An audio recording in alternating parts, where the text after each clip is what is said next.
Vamos abrindo nossas Bíblias, como eu falei, em Mateus 6, versículo 19.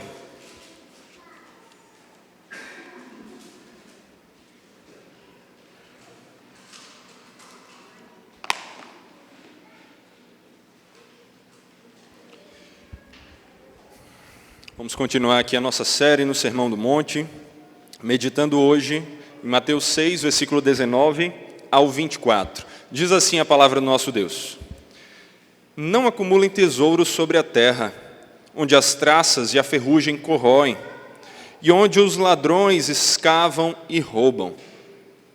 Mas ajuntem tesouros no céu, onde as traças e a ferrugem não corroem, e onde os ladrões não escavam nem roubam. Porque onde estiver o seu tesouro, aí estará também o seu coração. Os olhos são a lâmpada do corpo. Se os seus olhos forem bons, todo o seu corpo será cheio de luz. Se, porém, seus olhos forem maus, todo o seu corpo estará em trevas. Portanto, se a luz que existe em você são trevas, que grandes trevas serão. Ninguém pode servir a dois senhores, porque ou irá odiar a um e amar o outro, ou irá se dedicar a um e desprezar o outro. Vocês não podem servir a Deus e às riquezas. Não podem servir a Deus e às riquezas. Essa mensagem parece bem contrária ao que o mundo tem pregado por aí, não é verdade? E eu não falo apenas de púlpito, não falo apenas de pregações formalmente, não falo apenas do que é dito em igrejas, porque infelizmente temos sim muitas igrejas que só falam de riquezas, que só se focam em bens materiais, em posses, na chamada teologia da prosperidade. Igrejas como Universal, do Reino de Deus, Mundial, Quadrangular e tantas outras igrejas, focadas apenas em falar sobre bênçãos terrenas, sobre prosperidade. Mas perceba qual é a mensagem da palavra. Perceba como o foco da Escritura é justamente outro. Mas como eu falei, não são apenas as igrejas que falam isso. A cultura tem ido para esse mesmo lado. Se você olha para as músicas que os jovens, adolescentes têm ouvido hoje, são músicas falando quanto as pessoas têm, suas riquezas, seus carros, suas joias, seu luxo, sua fama. Tudo parece girar em torno do dinheiro. Eu não sei quantos de vocês assistiram um filme que um tempo atrás ficou muito popular. O filme Não Olhe Para Cima, um filme do Netflix. Esse filme basicamente vai mostrar um mundo em que é descoberto que um grande meteoro estava vindo em direção à Terra. Um que não simplesmente faria um pequeno estrago, mas traria completa destruição. E aquilo aterrorizou as pessoas. Elas começam a reagir de maneiras diferentes e a tentar buscar uma solução. Primeiro, elas são incrédulas em relação àquela condenação, àquela destruição. Outras já se aterrorizam e não sabem o que fazer. Clamam por ajuda, mas não sabem onde encontrar. E em meio a isso, finalmente, eles conseguem descobrir uma solução, uma maneira de impulsionar aquele meteoro para que ele desvie a rota da Terra e então todos sejam salvos. E é isso que eles fazem. Eles se organizam, preparam esses equipamentos e enviam então aquela estrutura que seria capaz de desviar o meteoro. Mas, quando todo mundo está vendo aquilo quase acontecendo, o livramento quase chegando, eis que tudo se desiste ali e o meteoro continua seguindo sua rota. Por quê? Porque descobriram que aquele meteoro tinha uma grande quantidade de riquezas naturais, de pedras preciosas e outras coisas que trariam riquezas incomensuráveis. Diante daquilo, as pessoas pensam, nós vamos conseguir reduzir o perigo, não teremos destruição, mas vamos conseguir a riqueza. O problema é que no final eles não conseguem, os mais ricos dos ricos dão um jeito ali de tentar escapar, mas o resto sofre a destruição causada pelo amor às riquezas. Meus irmãos, nós não vivemos num mundo que está condenado por causa de um meteoro, mas vivemos num mundo condenado. Vivemos num mundo completamente perdido, sem saída. O problema é que as pessoas continuam olhando apenas para as riquezas. O problema é que, ao invés de tentar procurar uma verdadeira solução, elas tentam viver suas vidas da melhor maneira que acham possível, buscando seus lazeres, buscando seus entretenimentos, mas sempre de olho nas posses e nas riquezas, e não entendendo a única maneira de desviar a condenação que paira sobre elas. Um mundo em que as pessoas olham para o céu, mas não veem nada mais do que criação, e olhando para a criação, pensam nas riquezas que elas podem trazer. As pessoas, ao invés de olhar para aquele que está acima do sol, acima do céu, acima da criação, o único que tem a verdadeira riqueza, o verdadeiro tesouro, continua olhando para debaixo de tudo isso, para as posses, para as riquezas. E ao invés de encontrar salvação para a condenação que está sobre eles, eles permanecem apaixonados, como um animal atraído por uma pequena isca, sem se preocupar de verdade com a sua prisão, com a sua punição, com a sua condenação. Nós olhamos para as Escrituras e vemos Salomão dizendo que quando nós nos focamos apenas no que está abaixo do sol, apenas no que tem nessa terra, apenas nas riquezas e nos prazeres que ela pode nos trazer, nós somos fúteis. A vida é vã, é sem sentido. É somente quando elevamos os nossos olhos para aquele que é maior do que a criação, aquele que é o único porto seguro, quando deixamos de nos focar nos bens materiais e nos focamos no Salvador, que então nós encontramos verdadeira alegria, que então nós encontramos verdadeira segurança. Não são os bens materiais, não são as riquezas que nos dão isso. E é isso que nós temos a Escritura nos ensinando aqui. Esse texto vai nos ensinar que nós temos que viver em busca de Deus e não das riquezas. É a Deus que nós devemos buscar, não as posses materiais. E nós temos vários motivos para isso. O primeiro que o texto nos apresenta é que, enquanto o dinheiro é perecível, Deus é o tesouro eterno. Enquanto as riquezas terão um fim, Deus é a verdadeira joia que permanece brilhando por toda a eternidade. Olha o que é que o texto diz: não acumulem tesouros sobre a terra, onde as traças e a ferrugem corroem, e onde os ladrões escavam e roubam, mas ajuntem tesouros no céu, onde as traças e a ferrugem não corroem, e onde os ladrões não escavam nem roubam. Você sabia que em algumas culturas, quando o grande líder da nação, o grande monarca, morria, tudo que ele tinha, as principais de suas posses, eram enterradas juntos com ele? Se você olha para algumas culturas, até mesmo os servos desses monarcas eram mortos e enterrados juntos com ele, para que na próxima vida que eles criam, essas coisas estivessem ali dispostas, disponíveis para que o monarca pudesse usar. Mas isso aqui é um grande erro, porque nós não levamos daqui deste mundo nada, nenhuma das riquezas, nenhuma das nossas posses. A Bíblia nos diz que nós somos criados do pó, e que ao pó nós voltaremos. Não serão suas joias, não serão suas riquezas, não é o seu carro, não é a sua casa, o seu celular, o que você admira, aquilo que você gosta de bens materiais. Nenhuma dessas coisas é o que verdadeiramente você terá por toda a eternidade. Elas se desfarão. Nós vemos Jesus falar aqui, olha, não acumulem tesouros onde eles podem ser escavados e roubados.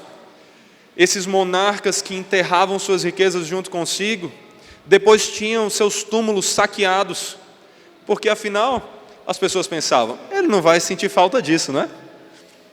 Por que ele iria querer aquilo? As pessoas saqueavam aquelas riquezas e eles não tinham proveito nenhum delas. E mesmo quando nós estamos em vida, tudo vai se desfazendo. Não só a ferrugem corroendo os metais e os bens preciosos, mas nós vemos as traças destruindo tecidos caros, nós vemos os cupins, o tempo destruindo outros tipos de materiais. Tudo se desfaz e tudo torna ao pó. As riquezas que nós acumulamos aqui nessa terra não têm um destino eterno, não têm uma função eterna, não nos satisfarão eternamente. Todas elas se desfarão. Olha só o que é que 1 Timóteo, capítulo 6, versículo 7, diz: porque nada trouxemos para o mundo, nem coisa alguma podemos levar dele. Nada trouxemos, viemos ao mundo sem nada, e também não podemos levar nada dele.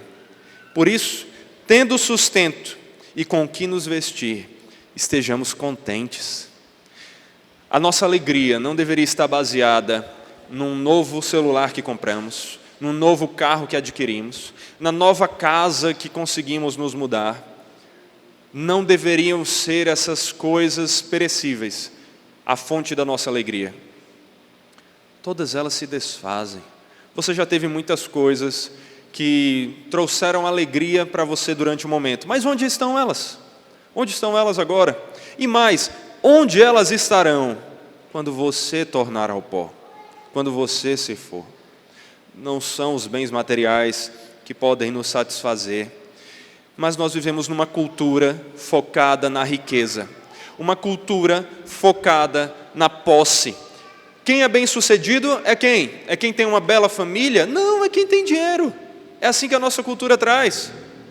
Se virou um provérbio popular de que o dinheiro não traz a felicidade, hoje em dia nós temos várias brincadeirinhas sendo feitas por aí, como o dinheiro não traz a felicidade, mas manda buscá-la, não é mesmo? Olha aqui eu sendo triste com o meu dinheiro. Gente, o que as Escrituras nos ensinam é que a alegria que nós estamos falando que o dinheiro não traz, não é uma alegria momentânea. Essa ele traz, nenhum de nós aqui é hipócrita para negar isso. O dinheiro traz pequenas alegrias momentâneas. A questão é que todas elas também perecem. A alegria adquirida com aquilo que é perecível, também é perecível. O satisfazer a nossa carne com coisas que têm um fim, também trará um fim à nossa satisfação. Nenhuma dessas coisas é o que realmente importa. Timóteo tem mais a nos ensinar. Paulo diz assim: exorte os ricos deste mundo a que não sejam orgulhosos, nem depositem sua esperança na instabilidade da riqueza, mas em Deus, que tudo nos proporciona ricamente para o nosso prazer. Que eles façam bem, sejam ricos em boas obras, generosos em dar e prontos a repartir, ajuntando para si mesmos um tesouro que é sólido fundamento para o futuro, a fim de tomarem posse da verdadeira vida. Timóteo já falava ali para homens sedentos por riqueza, homens que colocavam a sua segurança nas posses. Por que você está em paz? Porque eu tenho posses. Elas podem me trazer alegria, elas podem me trazer cura, elas podem me trazer tudo que eu preciso, mas não podem, são instáveis. Quantas vezes pessoas nessa época cheias de posse foram simplesmente mortas por doenças, assassinadas por ladrões, saqueadas em meio a guerras. Quantas vezes pessoas em nossa época se alegram confiando nas riquezas, só para perceber que depois, por causa de uma desvalorização da bolsa ou de qualquer coisa semelhante, tudo aquilo se desfaz, empregos se perdem, posses se vão, e mesmo aquelas que parecem se manter durante a nossa vida, se provam como incapazes de nos dar uma alegria verdadeira. Em contrapartida, as Escrituras nos ensinam que Deus é a fonte da alegria, Deus é a fonte da paz. Qual é o fruto do Espírito? Amor, alegria, paz. Ou seja, como é que nós nos enchemos de alegria? Como é que nós podemos nos encher de paz? Não é buscando mais posses, não é buscando mais riquezas, não é buscando um carro legal, uma casa legal, uma viagem legal. Todas essas coisas podem trazer alguma felicidade momentânea, mas não são elas que podem ser o nosso foco, o nosso maior desejo, porque elas vão nos frustrar, trazem uma alegria que dá e passa. Nosso Deus não. Deus nos traz uma alegria eterna.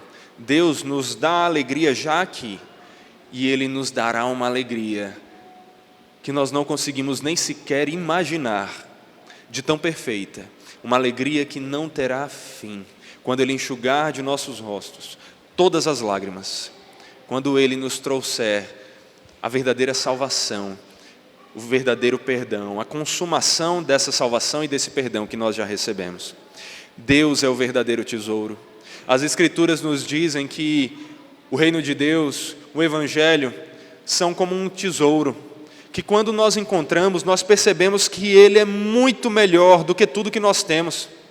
E nós não queremos mais saber de verdade dessas outras coisas, porque nós sabemos que no Senhor, no reino de Deus, no Evangelho, nas boas novas de salvação, nós temos a verdadeira fonte de satisfação e de alegria. Pedro diz: bendito seja o Deus e Pai de nosso Senhor Jesus Cristo, que segundo a grande misericórdia nos regenerou para a viva esperança, mediante a ressurreição de Jesus Cristo dentre os mortos, para uma herança que não pode ser destruída, que não fica manchada, que não murcha e que está reservada nos céus para vocês, que são guardados pelo poder de Deus, mediante a fé, para a salvação preparada para ser revelada no último tempo.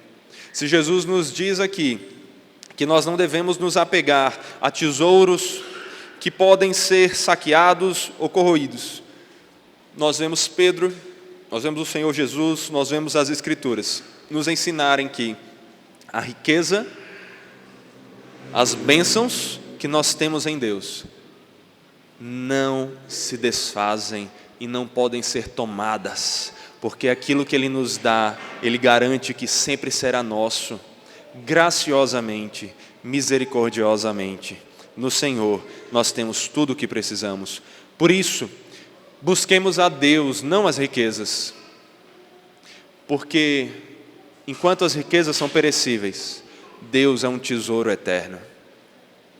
Mas busquemos a Deus e não as riquezas também, porque aquilo que mais valorizamos é o que domina o nosso coração, aquilo que mais priorizamos, que mais desejamos, é o que toma controle da nossa vida, é o que domina aquilo que nós mais queremos tomar posse, é o que toma posse de nós mesmos, de quem você quer ser, a quem você quer pertencer, por quem você quer ser dominado, pelas riquezas, por Mamon, pelo ídolo deste mundo, ou pelo Deus bom, santo e gracioso. O texto diz, no versículo 21 de Mateus 6, porque onde estiver o seu tesouro, aí também estará o seu coração.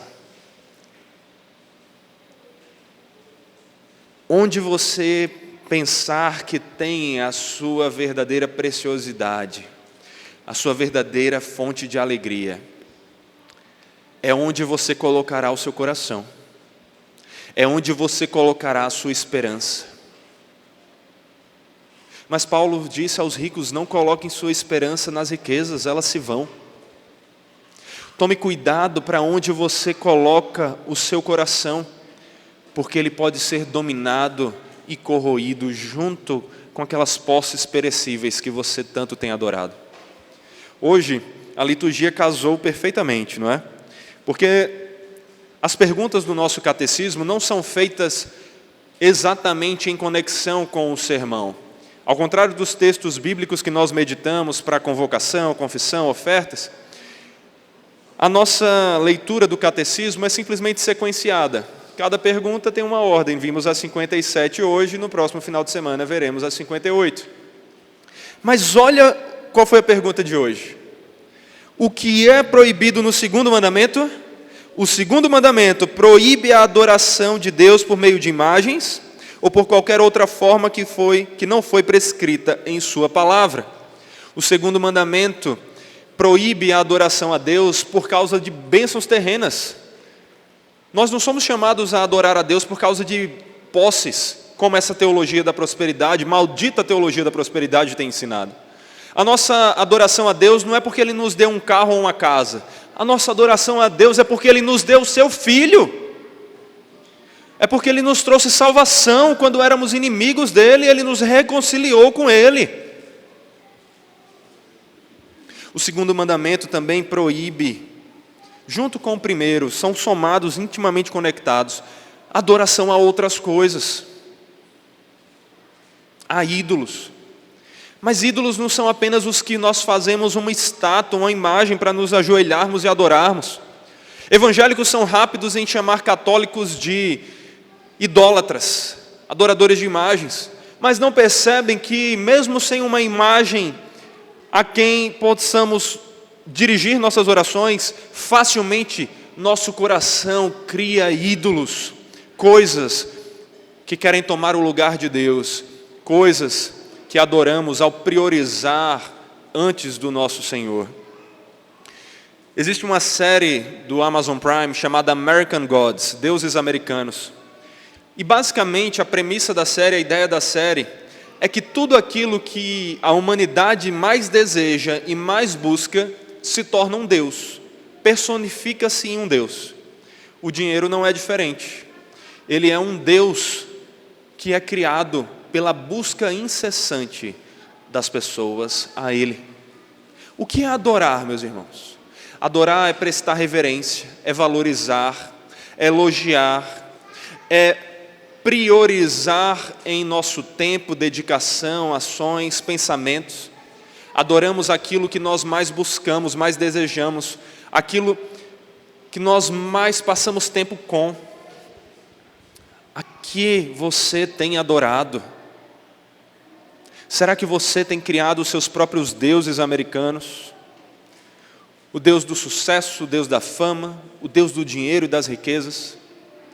Será que é isso que tem conquistado o seu coração? Talvez você seja rápido para dizer: não, jamais, eu amo somente a Deus. Mas o que suas ações dizem? O que é que você prioriza? Seu trabalho ou o culto? O tempo com Deus ou o que traz dinheiro? O que é que você tem priorizado? O que é que você mais tem buscado? Será que por causa dessa sua incessante procura pelas riquezas e por conseguir mais bens materiais e mais riqueza e mais conforto, será que você não tem feito do dinheiro o seu Deus e tem deixado que ele o domine? Olha só o que é que o versículo 22 de Mateus 6 continua dizendo. Olha aí na sua Bíblia. Nós estamos aqui num culto onde a Bíblia nos rege. Olhe para o que a Escritura diz.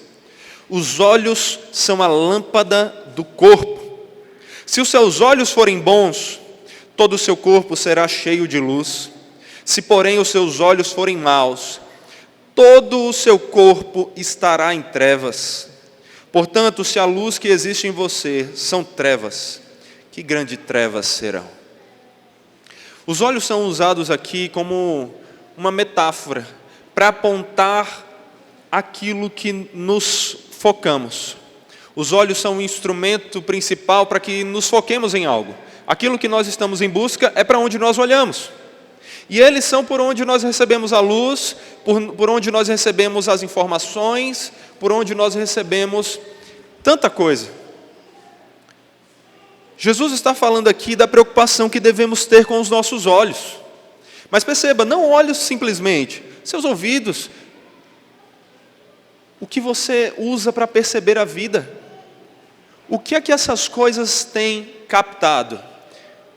Onde essas coisas têm se focado? Onde você tem se focado? O que é que tem seduzido seus olhos, seus ouvidos, seu coração? O que é que tem atraído você? Jesus nos mostra aqui que nós devemos tomar muito cuidado com os nossos olhos. Eles são fáceis de se atrair por algo brilhoso e bonito, não é verdade? Quantas vezes aquilo que brilha e que tem beleza é o que nos atrai e nós nos esquecemos do restante. Parece que o guaxinim, um animal que não é muito comum aqui, mas é mais comum lá para os Estados Unidos, ele tem uma grande atração por coisas brilhosas, sabia? Não sei se você já assistiu em alguma série, filme, algo semelhante, mas aquilo que brilha atrai os guaxinins. Então eles vão atrás para tentar pegar e levar para si. A verdade é que eles não têm nenhum uso para aquilo, não é verdade? Eles não vão fazer nada de importante com aquela coisa brilhosa, mas aquilo os atrai. Mesmo quando eles precisam se arriscar para adquirir essas coisas, eles não conseguem dizer não, eles são atraídos e eles vão lá. Muitas vezes nós somos como guaxinins, não é verdade? Olha que comparação. Você já esperou que algum dia na igreja você seria comparado a um guaxinim? Mas é bem isso. Quantas vezes nós somos atraídos como animais irracionais àquilo que brilha, a joias, a posses, ao carro novo que foi lançado, a casa nova que está disponível ali para ser alugada ou adquirida, o novo modelo de iPhone, de Samsung, sei lá qual a sua tribo, né? Porque celular tem a tribo, cada um tem as suas, né? Mas o que é que lhe atrai? Por que brilho você tem sido cativado?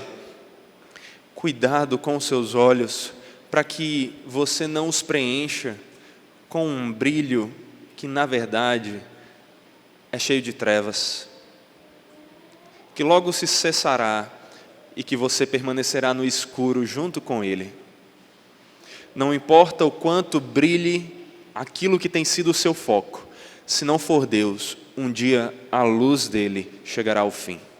Somente a luz de Deus é que permanece brilhando eternamente. E é somente ela que deveria atrair os nossos olhos.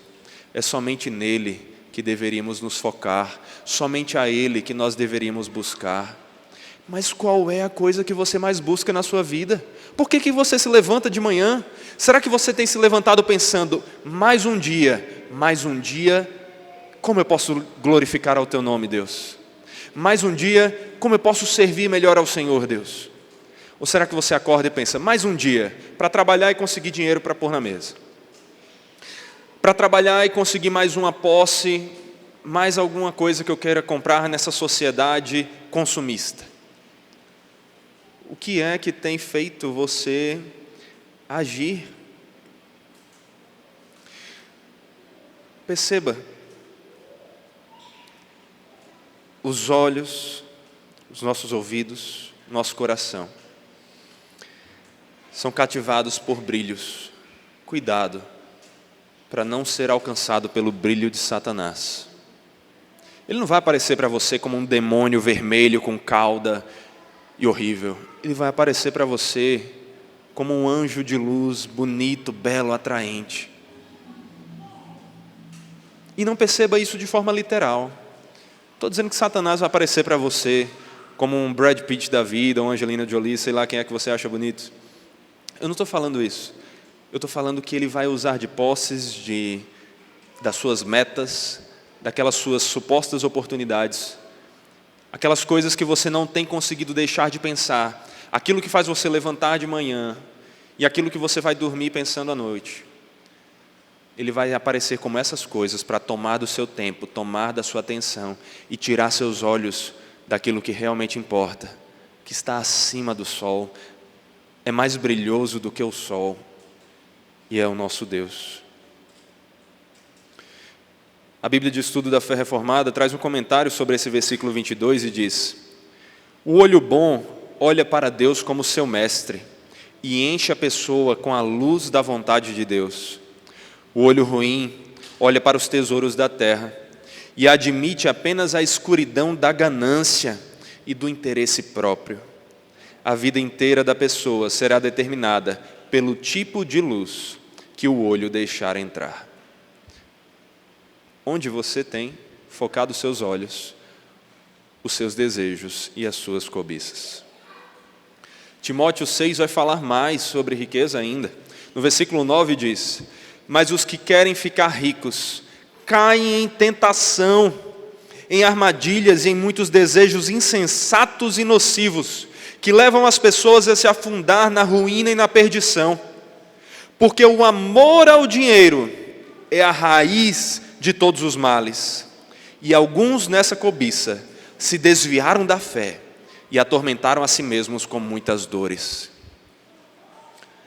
Ser rico não é pecado, tá certo? Eu quero que você entenda isso. Ser rico não é pecado. Não é o dinheiro que é a raiz de todos os males. É o amor ao dinheiro.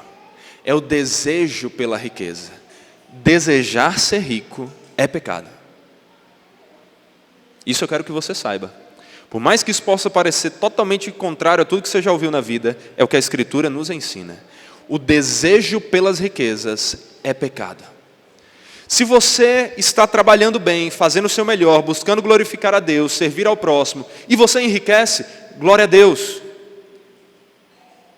Mas se você está trabalhando bem, porque você está pensando, eu quero mais riquezas, eu quero mais posses, eu quero mais conforto, eu quero mais luxo, o dinheiro se tornou seu Deus. Por que que você tem trabalhado tantas horas quanto trabalha? Por que que você tem feito tudo o que você tem feito? É porque você quer servir melhor a Deus? Ser um servo mais capacitado para Deus? Ser alguém mais útil para servir ao próximo? Ou porque você quer mais dinheiro? Mesmo o maior dos pobres, o mais miserável dos homens, pode cair nesse pecado aqui, de amor ao dinheiro. Esse não é um aviso somente para quem é rico. Não importa quanto você tem na sua conta, se no seu coração há amor ao dinheiro, amor às posses, peça a Deus perdão, confesse esse pecado e ore para que Deus transforme o seu coração, para que seu coração ame a Deus e busque a Deus, e não as riquezas, e não as posses. E não adianta você pensar nisso somente em palavras. O que as suas ações têm demonstrado, a que você tem dedicado mais o seu tempo, o que você tem mais buscado. As redes sociais também não são pecaminosas em si mesmas, tá? Eu quero que você saiba disso também.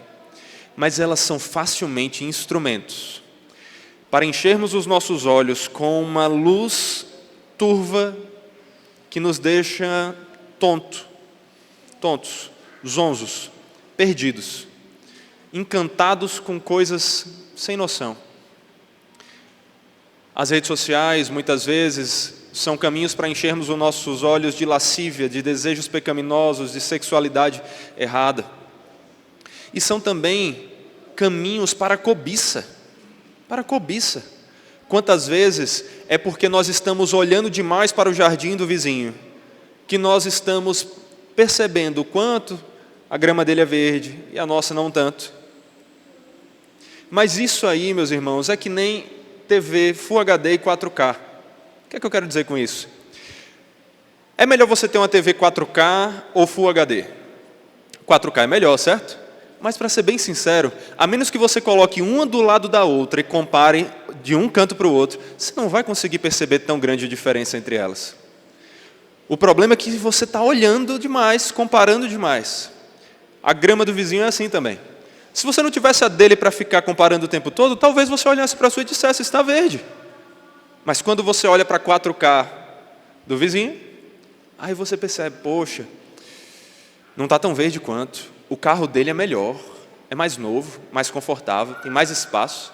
A casa dele é melhor, tem mais luxo, tem mais proteção, segurança. É quando a gente faz esse tipo de comparação, enchendo os nossos olhos dessa cobiça que nós nos perdemos. O que é que você tem colocado nos seus olhos? Quem você tem seguido nas redes sociais? Será que você tem seguido um bocado de gente famosa? Que só vai despertar esse tipo de desejo para você? Essa cobiça de olhar, poxa, eu não sou tão rico quanto fulano de tal.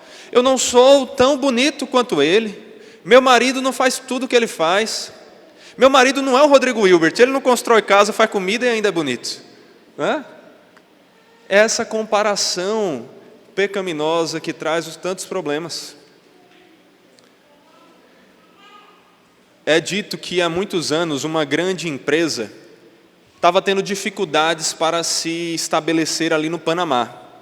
Ela tinha que contratar funcionários, mas o povo que morava naquela região estava acostumado a uma cultura totalmente agrária e de troca, não estava familiarizado com dinheiro.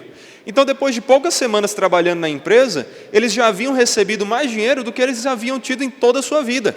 E por causa disso, eles iam lá e se demitiam, já se aposentavam com 2, 3 semanas.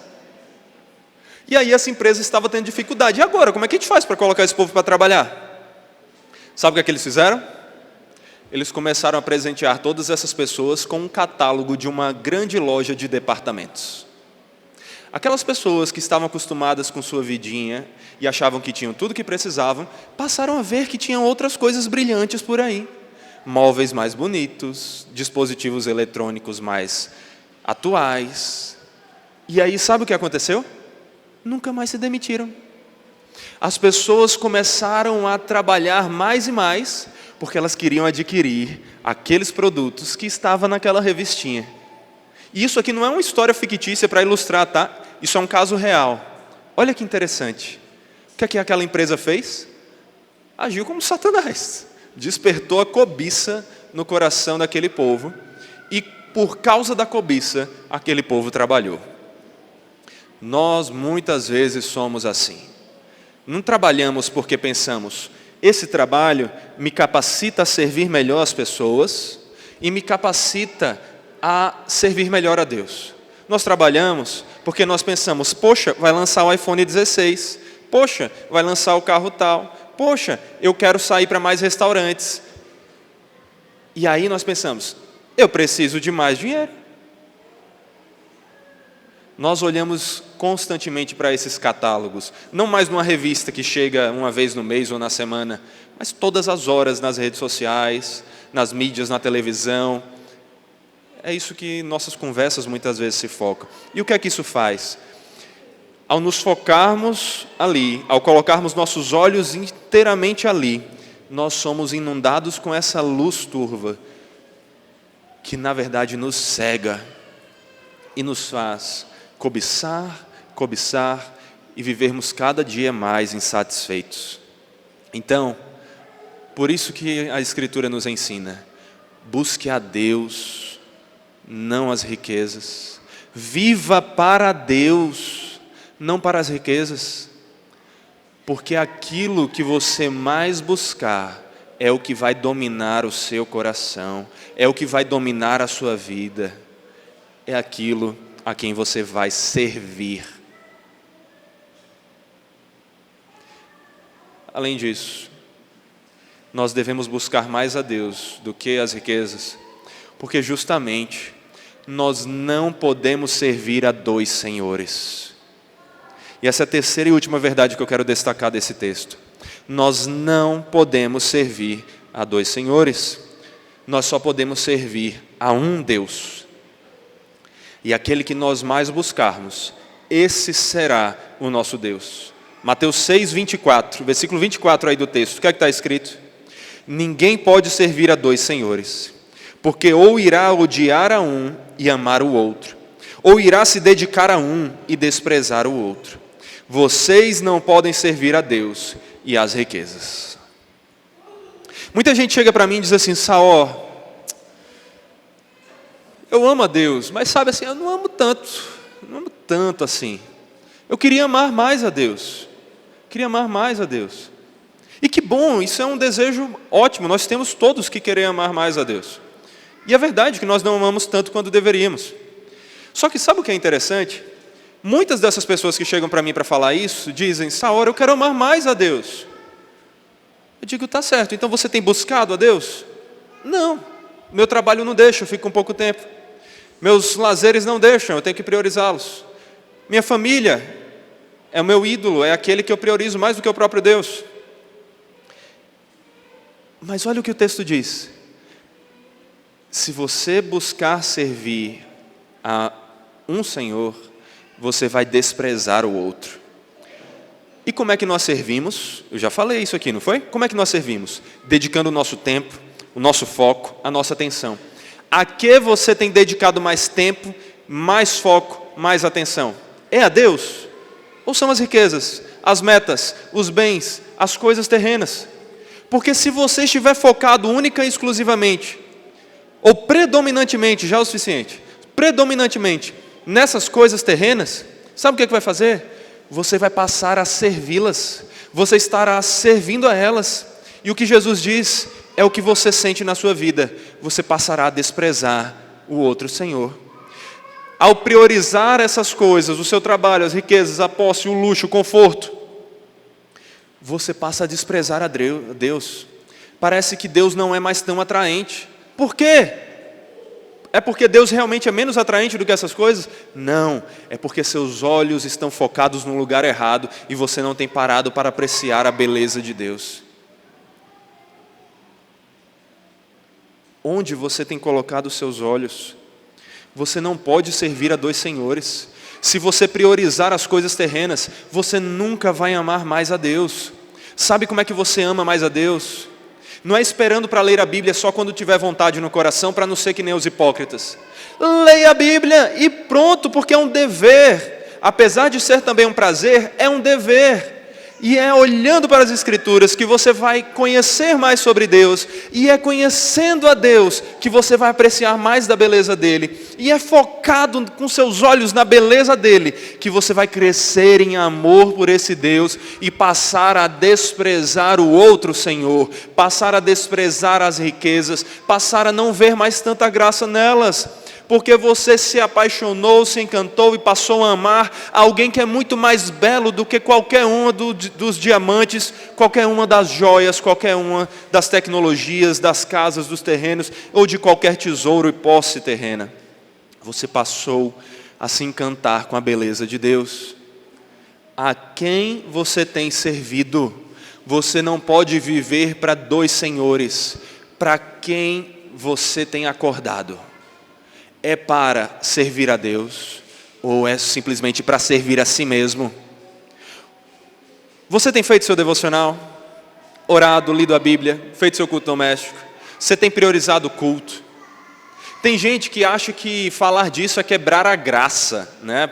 É não falar mais de graça. Mas não, a gente também tem que ter cuidado para, claro, não cair numa religiosidade aqui. Mas meu irmão, minha irmã, essas coisas são instrumentos pelo qual nessa terra nós vemos a beleza de Deus e nos encantamos com ela.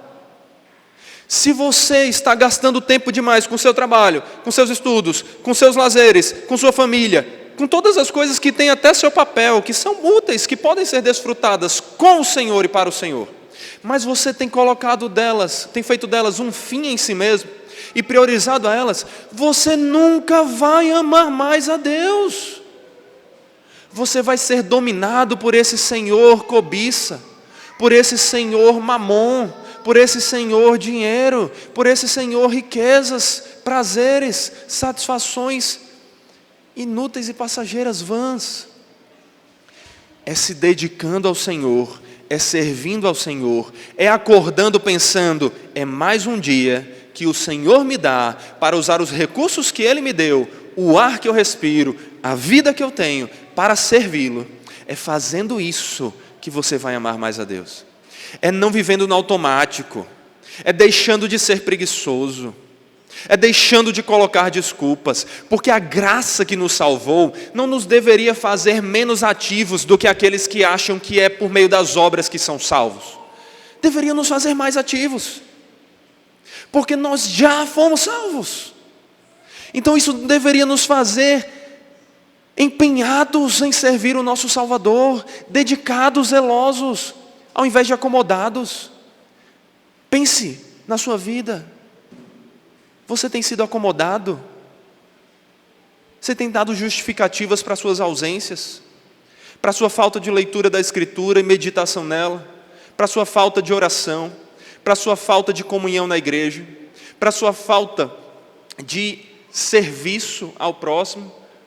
Ah, não, mas é por causa disso, é por causa disso. Isso é lindo na teoria, mas na prática, meu amigo, Deus, aquele que é todo sábio, dono de toda sabedoria, de toda vontade perfeita, disse que é isso que nós podemos fazer. E não somente nos mandou fazer, Ele nos capacita a fazer. Você tem pedido a ajuda dEle, tem buscado a Ele, tem priorizado a Ele. Tem gente que vive naquela coisa do, eu estou mal, então não vou buscar ao Senhor. Isso é a mesma coisa de você dizer, eu estou doente, então não vou ao médico. É o Senhor que nos cura, é o Senhor que nos dá alegria. É quando estamos mal que nós precisamos buscar mais ainda Ele. A quem você tem buscado, a quem você tem servido? O que é que tem te levantado da cama de manhã? Será que simplesmente saber que se você se atrasar para o trabalho será demitido? Ou é pensar, não, eu decidi acordar nesse horário, porque nesse horário eu vou ter mais tempo para fazer todas as coisas para a glória de Deus?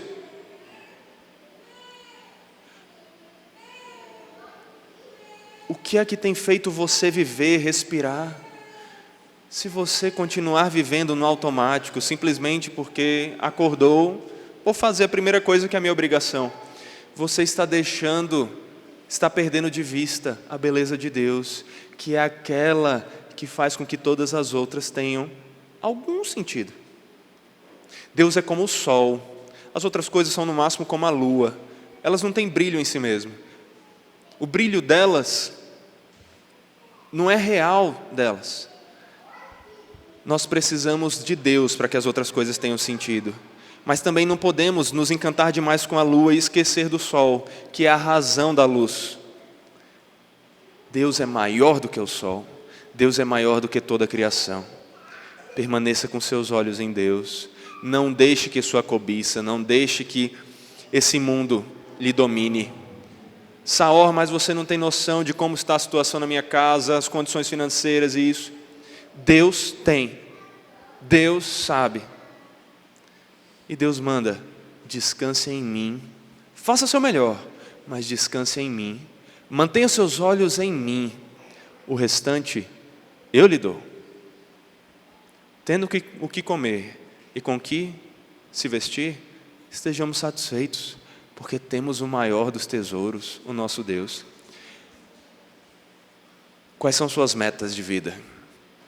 As metas de longo prazo. Onde você se vê daqui a 10 anos? São perguntas, né, que se fazem, que as pessoas se fazem, que nos fazem. Normalmente as nossas respostas são, eu quero ter isso, quero ter conquistado aquilo. Percebeu que todas elas giram em torno de posses, conquistas? Nós deveríamos responder, eu espero ter servido melhor ao Senhor. Eu espero estar amando mais a Deus. Eu espero ter uma vida mais íntima de oração. Eu espero amar mais, meditar na palavra. Eu espero ter feito mais discípulos para o Senhor, ter pregado mais o Evangelho. Eu espero saber responder melhor a razão da nossa fé, da nossa esperança quando me perguntarem. Eu espero ser mais útil na igreja. Eu espero que minha família toda ame o Senhor e sirva ao Senhor. Busque a Deus, não as riquezas, não as bênçãos terrenas. Porque senão, você será dominado por elas. Você será servo de um Senhor ruim e inútil. Somente o Senhor, Deus, é digno da nossa adoração, da nossa vida e do nosso serviço. Porque foi Ele que nos criou. É contada uma história também de que há algum tempo um navio estava naufragando e foi algo tão rápido que as pessoas tiveram que correr mais rápido que podiam para conseguir colocar os coletes salva-vidas e pular do navio e conseguir chegar em segurança à terra. Mas elas não puderam ter tempo nem sequer de pegar as suas posses. Elas tiveram que correr para salvar suas vidas. Um outro homem, ao invés de fazer isso, aproveitou-se da oportunidade e pensou: todo mundo está correndo e deixando os bens aqui. Agora é minha oportunidade de pegar desses bens materiais e depois me salvar. Ele então correu pelo navio, enquanto ainda conseguia ali, ainda havia algum tempo, pegou o máximo de posses que conseguia, encheu os bolsos do seu casaco, conseguiu encontrar o cofre do navio ali rapidamente, encheu os bolsos com o que podia, e então pegou o colete e pulou. Enquanto os outros caíram na água e facilmente, leves, conseguiram ir nadando, ele tinha tantas posses consigo que ao cair ele afundou de uma vez. Quem tem sido você nesse mundo que está naufragando? Porque não se engane, o mundo está naufragando. Quem tem sido você? Aquele que tem priorizado encontrar a salvação, o porto seguro, ou aquele que tem enchido os bolsos, a conta bancária, a casa, de mais bens materiais, de mais posses, de mais conforto, de mais.